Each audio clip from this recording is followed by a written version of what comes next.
தொடரும் மழையுடனான சீரற்ற காலநிலையினால் நேற்றிரவு 21ஆம் தேதி பசறை பதுளை பிரதான வீதியின் 6ஆம் கட்டை பகுதியில் மண் சரிவு ஒன்று ஏற்பட்டது.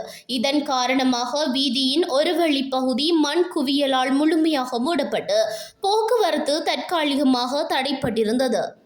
இந்த நிலையில் வீதி அபிவிருத்தி அதிகார சபை பணியாளர்கள் உடனடியாக சம்பவ இடத்திற்கு விரைந்து சென்று மண் அகற்றும் பணிகளை முன்னெடுத்தனர். அதனைத் தொடர்ந்து தடைப்பட்டிருந்த போக்குவரத்து தற்போது சீர் செய்யப்பட்டு பொது பயன்பாட்டிற்காக திறக்கப்பட்டுள்ளது.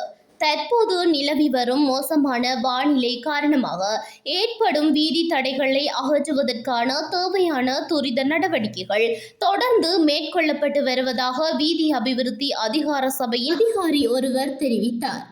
மேலும் விழிப்புணர்வை ஏற்படுத்தும் வகையில் பொதுமக்களுக்கு தொடர்ச்சியாக தகவல்களை வழங்கி வரும் வீதி அபிவிருத்தி அதிகார சபையினருக்கு பிரதேச மக்கள் தங்களது நன்றியை தெரிவித்துள்ளனர்.